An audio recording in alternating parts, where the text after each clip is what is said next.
மிக முக்கியமா மோடி அரசாங்கம் மாற்றக்கூடிய இந்த சட்டத்தினூடாக எதிர்கால இந்தியா என்னவாக போகுது அப்படின்னா, இந்தியா ஜனாதிபதியின் தலைமையிலான ஒரு ராணுவ ஆட்சியை நோக்கி நகர்றதுக்கான எல்லா மாற்றங்களும் இந்த சட்டத்தில் நிகழ்ந்து கொண்டிருக்கிறது.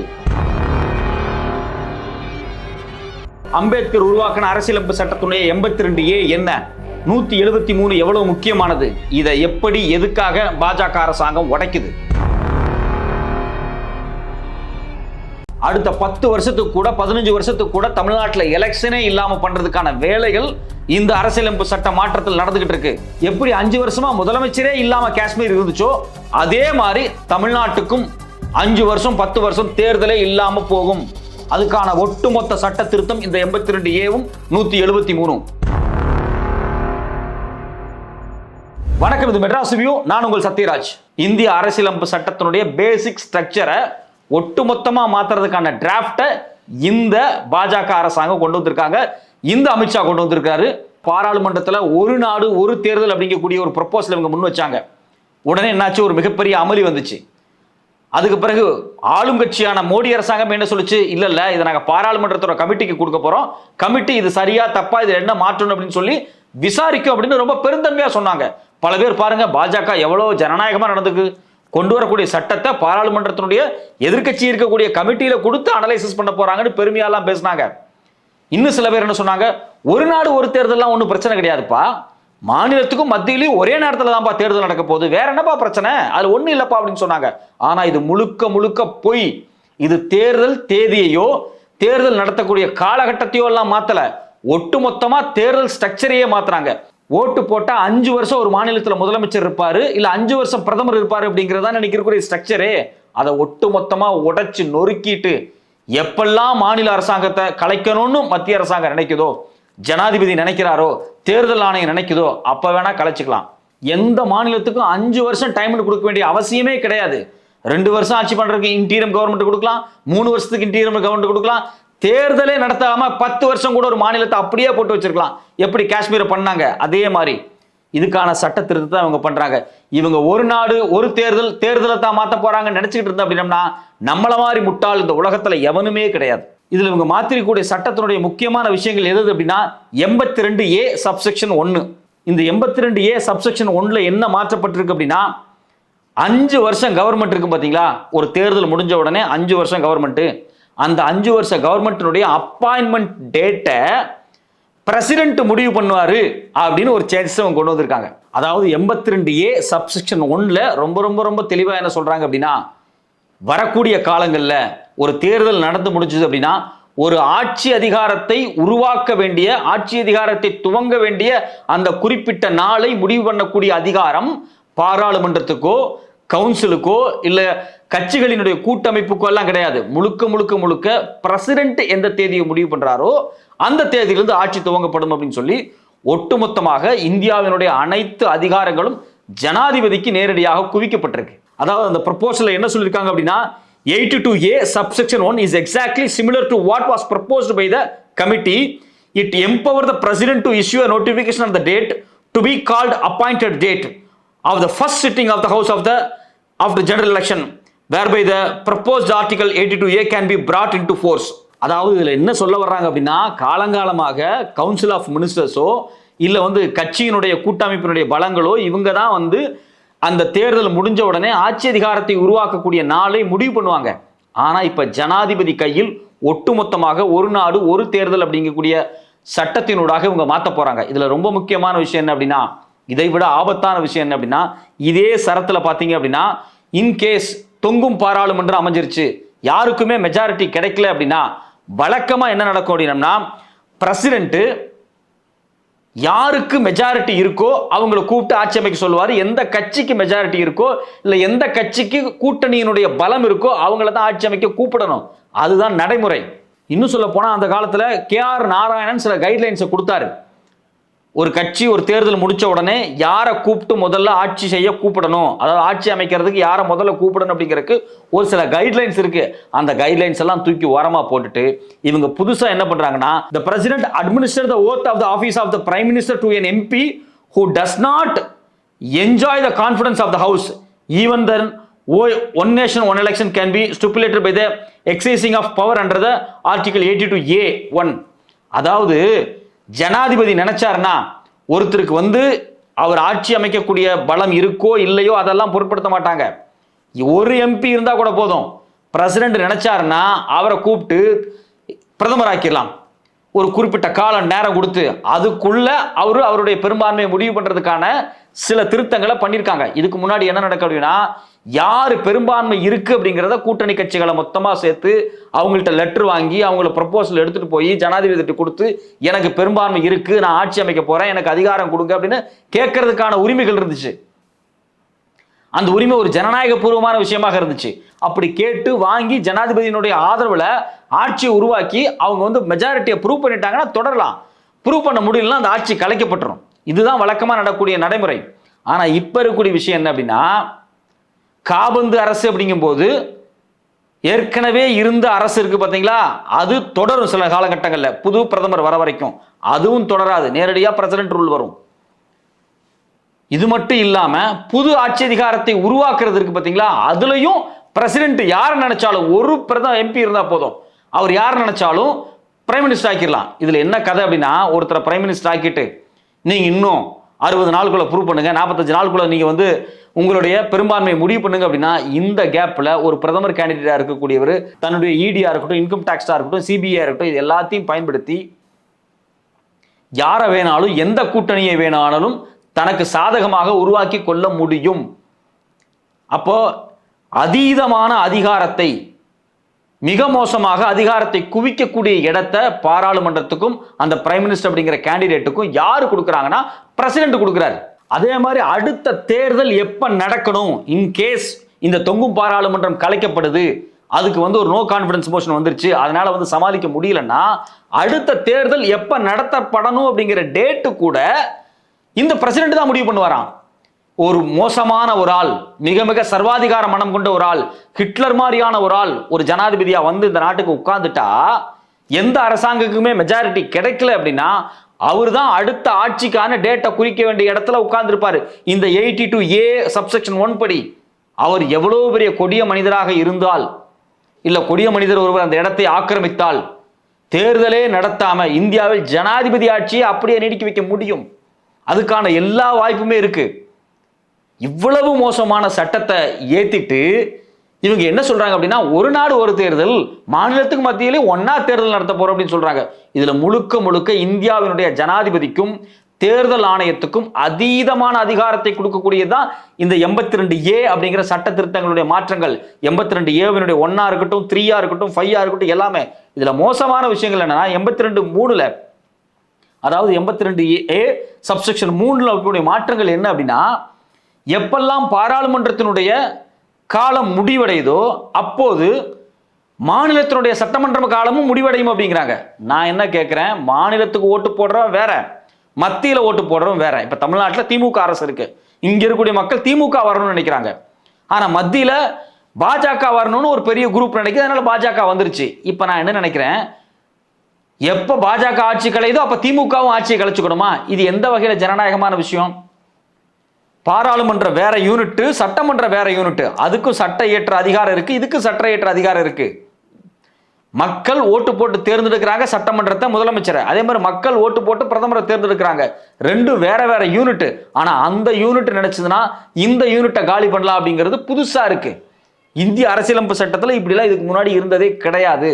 இதுல நமக்கு வரக்கூடிய மிக முக்கியமான ஒரு கேள்வி என்ன அப்படின்னா, இந்திய ஜனநாயகத்துல ஒரு மக்கள் ஓட்டு போட்டாங்கன்னா 5 வருஷத்துக்கு ஒருத்தர் இருக்க போறாங்க அப்படிங்கிற நம்பிக்கையில தான் 5 வருஷ டென்யூர்ல ஓட்டு போடுறாங்க. அதை ஒட்டு மொத்தமா அவங்க காலி பண்றாங்க.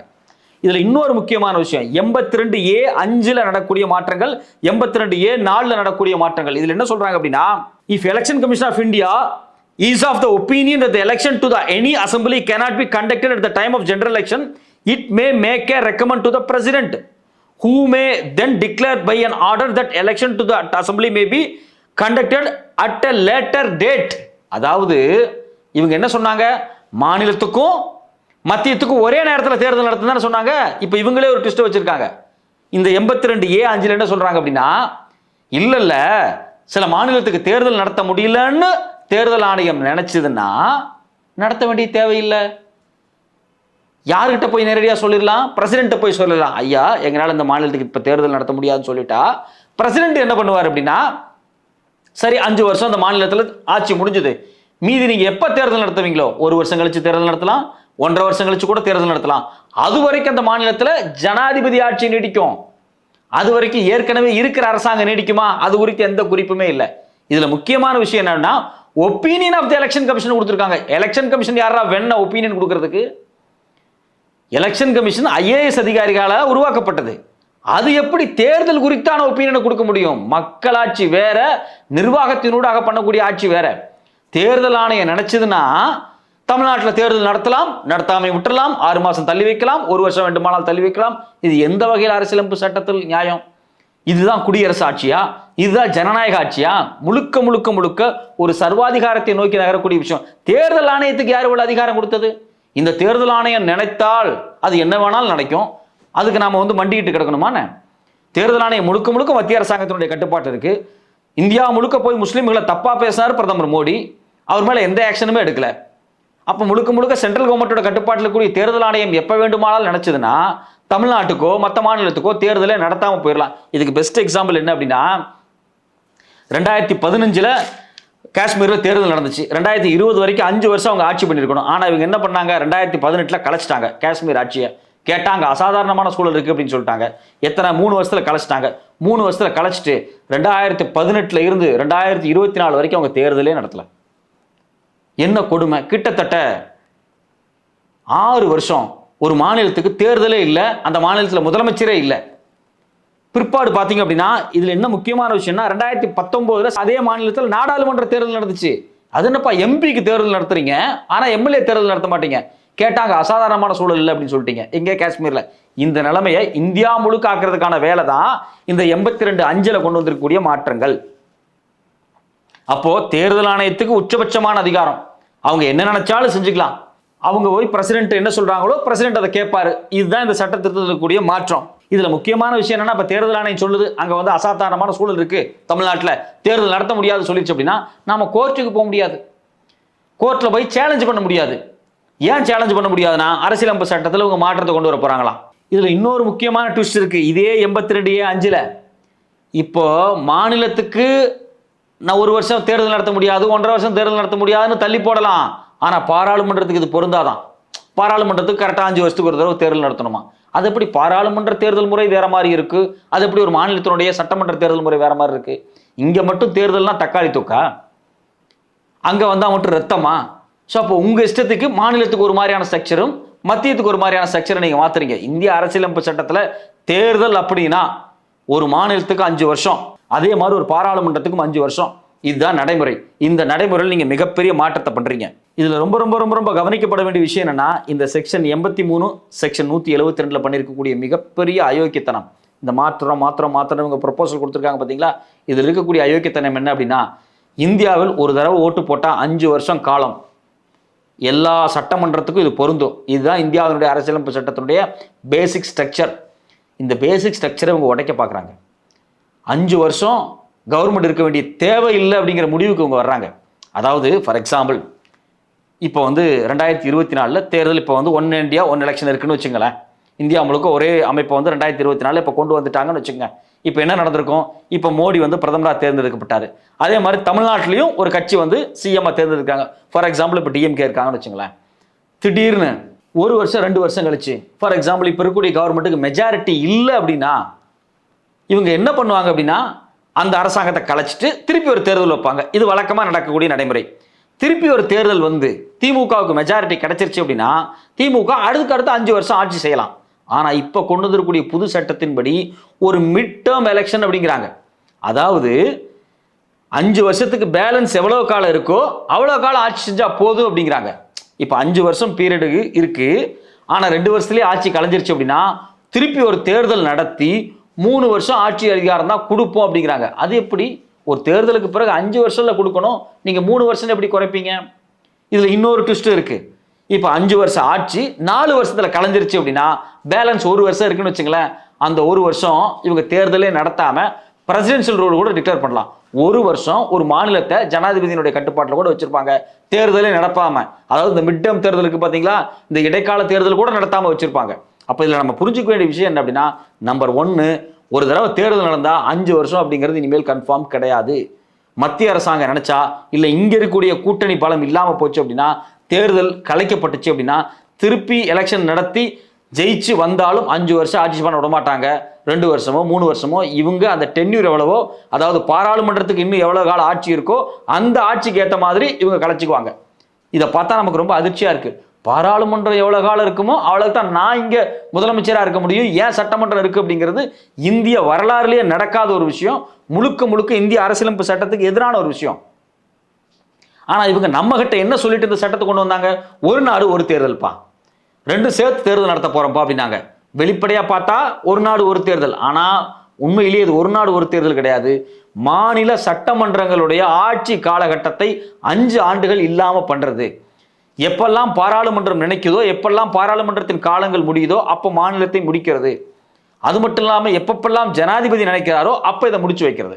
இதில் இன்னொரு முக்கியமான விஷயம் என்ன அப்படின்னா, அதாவது ஒரு தேர்தல் நடக்கிறதுக்கு குறிப்பிட்ட நாட்களுக்கு முன்னாடி தேர்தல் ஆணையம் நடத்த முடியலன்னு சொல்லிட்டாங்க அப்படின்னா 6 மாசமோ 1 வருஷமோ தேர்தலை தள்ளி போடலாம் அப்படின்னு சட்டம் சொல்லுதில்ல. சரி, 1 வருஷம் தள்ளி போட்டீங்க, தேர்தல் உங்களால் நடத்த முடியல. 1 வருஷம் கழிச்சு நீங்கள் தேர்தல் நடத்துறீங்க. அந்த தேர்தலை நாங்கள் ஜெயிச்சிட்டோம், எங்கள் கட்சி ஜெயிச்சிருச்சு, நாங்கள் முதலமைச்சர் ஆகிறோம், 5 வருஷம் இருக்க முடியுமானா முடியாதுங்கிறாங்க. இல்லை 1 வருஷம் தள்ளி தான் தேர்தல் நடந்திருக்கு, நீங்கள் 4 வருஷம் தான் இருக்க முடியும் அப்படிங்கிறாங்க. இது எப்படி ஜனநாயகமாக இருக்க முடியும்? நீ தேர்தல் நடத்துறதுக்கு 1 வருஷம் தள்ளி நடத்துற, நீ 1 வருஷம் லேட்டாக நடத்துற, கேட்டால் உனக்கு நடத்த முடியலன்னு சொல்ற, அதுக்காக நான் என்னுடைய ஆட்சி காலத்தை 1 ஆண்டை மாநிலம் இழக்கணும் அப்படிங்கிறாங்க. இதில் ரொம்ப ரொம்ப முக்கியமான விஷயம் என்ன அப்படின்னா, சமீபத்தில் மகாராஷ்டிராவில் ஒரு தேர்தல் நடந்துச்சு. மகாராஷ்டிரா தேர்தலில் பார்த்தீங்க அப்படின்னா 4 மாதத்துக்கு முன்னாடியே நடந்திருக்க வேண்டிய தேர்தல். ஆனால் இவங்க என்ன பண்ணாங்கன்னா, மகாராஷ்டிராவுக்கும் ஹரியானாவுக்கும் சேர்ந்து நடத்த வேண்டிய தேர்தலை மகாராஷ்டிராவுக்கு மட்டும் தள்ளி போட்டாங்க. ஜார்க்கண்ட் மகாராஷ்டிரா 4 மாதம் தேர்தல் தள்ளி வச்சுட்டு, மகாராஷ்டிராவில் இவங்க என்ன பண்ணாங்க அப்படின்னா, இந்த 4 மாதத்தில் புதுசாக ஸ்கீம்ஸை கொண்டு வந்து மக்களுக்கு பணத்தை கொடுத்தாங்க. 2வது, எல்லா ஜாதி தலைவர்களையும் ஒருங்கிணைச்சு 300 கூட்டங்களை போட்டாங்க. அப்போ ஒரு 4 மாதத்தை தேர்தல் பிரச்சாரத்துக்கான நேரமாக பாஜக எடுத்துக்கிட்டு புது புது திட்டங்களை கொண்டு வந்து தன்னோட கட்சி இப்ப தேர்தல்னா தோத்து போயிடும் அப்படிங்கிறதுக்காக 4 மாசம் தள்ளி இந்த 4 மாசத்துல கேன்வாஸ் பண்ணி தேர்தலை சந்திச்சு இவங்க மகாராஷ்டிராவில் ஜெயிச்சாங்க. இது ஏற்கனவே இருக்கிற நடைமுறை தான். ஆனா இப்ப ஜெயிச்சு வந்தாங்க பாத்தீங்களா, அவங்க 5 வருஷம் ஆட்சி பண்ணலாம். ஆனா இந்த சட்டம் நடைமுறைக்கு வந்துருச்சு அப்படின்னா அவங்க 5 வருஷம் ஆட்சி பண்ண முடியாது. அவங்க 5 மாசம் கேப் ஆயிருக்கு பாத்தீங்களா, அப்ப 4.5 வருஷம் தான் அவங்க ஆட்சி பண்ண முடியும்.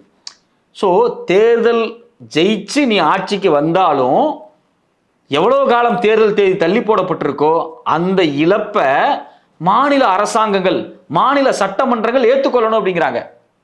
அப்போ ஒட்டுமொத்தமா அரசியலமைப்பு சட்டத்தில் பார்த்தீங்கன்னா இந்த 83, 82, 173 இவங்க பண்ண எல்லா மாற்றங்களுமே ஒரு நாடு ஒரு தேர்தலுக்கானது கிடையாது. இந்தியாவினுடைய ஜனாதிபதிக்கு அதீதமான அதிகாரத்தை கொடுக்க போறாங்க.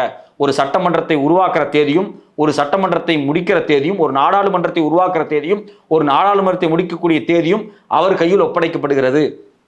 ஒட்டுமொத்தமாக ஒரு மாநிலத்தினுடைய தேர்தல் அப்படிங்கிறது முழுக்க முழுக்க தேர்தல் ஆணையத்தினுடைய ஒப்பீனியன், நடத்த முடியுமா முடியாதா அப்படிங்கிற ஒப்பீனியனை தேர்தல் ஆணையத்திடம் விட போறாங்க. 3வது ரொம்ப முக்கியமான விஷயம், இனிமேல் இந்திய வரலாறில் ஒரு மாநிலத்தினுடைய தேர்தல் 5 ஆண்டுகள் நடக்கும், 5 ஆண்டுகள் நிலைபெறும் அப்படிங்கிறதுக்கு வாய்ப்பே இல்லை. எப்பெல்லாம் ஆளும் கட்சியும் பிரசிடண்ட் நினைக்கிறாங்களோ அப்பெல்லாம் அந்த மாநிலத்தில் அசாதாரணமான சூழல்னு சொல்லி தேர்தலை கூட தள்ளி போட்டு காலத்தை குறைச்சிக்கலாம். இதுல இல்லாத விட இன்னொரு ரொம்ப ரொம்ப ரொம்ப முக்கியமான ஒரு விஷயம் இருக்கு. இவ்வளவு நேரம் நம்ம மாநிலத்தை பத்தி சொன்னோம், மத்திய அரசாங்கம் இருக்கு பாத்தீங்களா. இப்ப மத்திய அரசாங்கத்துல மெஜாரிட்டி கிடைக்கல, இப்ப காங்கிரஸ் இருக்கு, பிஜேபி இருக்கு, 2க்குமே மெஜாரிட்டி கிடைக்கல அப்படின்னா ஜனாதிபதி என்ன பண்ணுவார் அப்படின்னா அவர் பிரசிடென்ஷியல் ரூலை டிக்ளேர் பண்ணுவார். இதுல ரொம்ப ரொம்ப ரொம்ப ரொம்ப கொடூரமான விஷயம் என்ன அப்படின்னா, இந்திய அரசியலமைப்பு சட்டத்துல 5 ஆண்டுகள் ஒரு தேர்தல் நடந்தா மெஜாரிட்டி இருந்தா ஆட்சி அமைக்கணும் அப்படிங்கிறது உறுதி செய்யப்பட்டிருக்கு. இந்த ஒரு நாடு ஒரு தேர்தலுங்கிற அடிப்படையில் இந்த 5 ஆண்டு வரையறையில் ஏதாவது மாற்றங்களை இவர்கள் செஞ்சுட்டாங்க அப்படின்னா மத்திய அரசாங்கத்தினுடைய பாராளுமன்றத்துக்கு 5 வருஷம் இருக்கு பார்த்தீங்களா, அதுலயும் சேஞ்சஸ் பண்ண முடியும். இந்தியாவினுடைய பேசிக் கான்ஸ்டிடியூஷன் ஸ்ட்ரக்சர்ல ஃபெடரல் செட்டப்பை மாற்றக்கூடாது அப்படிங்கிறது கேசவானந்த பாரதி கேஸ்ல உச்ச நீதிமன்றம் கொடுத்த முக்கியமான தீர்ப்பே இருக்கு. ஏன்னா இது இந்திய அரசியலமைப்பு சட்டத்தினுடைய அடிப்படை. கூட்டாட்சி என்பது இந்திய அரசியலமைப்பு சட்டத்தினுடைய அடிப்படை என்பதால் 5 ஆண்டுகள் மாநில சட்டமன்றத்துக்கு கொடுத்திருக்கக்கூடிய அதிகாரத்தை மத்திய அரசாங்கம் கலைக்கிறதுக்கு எந்த உத்தரவும் போட முடியாது.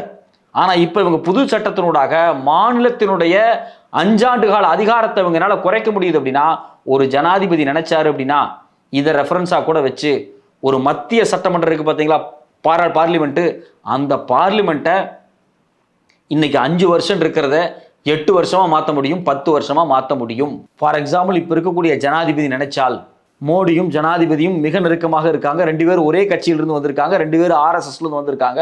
அவங்க நினைச்சாங்கன்னா இந்த ஆட்சி முடியும் போது இந்த ஒன் இந்தியா ஒன் எலெக்ஷன் வந்து எக்ஸிக்யூட் ஆயிடுச்சு, இந்த சட்டம் நடைமுறைக்கு வந்தால் இந்த சட்டமன்றங்களுக்கான கால அளவை முடிவு செய்யக்கூடிய அதிகாரம் இவங்களுக்கு வந்ததுன்னா பாராளுமன்றத்துக்கான கால அளவையும் இவங்களால முடிவு செய்ய முடியும்.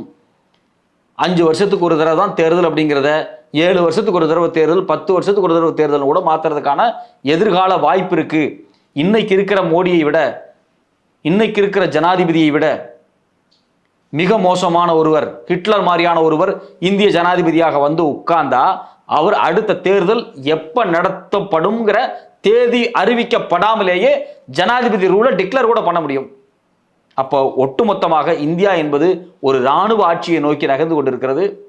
இந்தியா என்பது ஒட்டுமொத்தமாக ஜனநாயகத்தை அழிக்கக்கூடிய வேலைகளை தான் இந்த சட்டத்திட்டங்கள் நினைச்சிட்டு இருக்கு. நீங்க ஒரு நாடு ஒரு தேர்தல் அப்படிங்கிறது ஒரு தேர்தல் வைக்கிறதுக்கான விஷயம் நீங்க நினைச்சிட்டு இருந்தீங்கன்னா உங்களை போல முட்டாள் இந்த உலகத்துல யாருமே இருக்க முடியாது.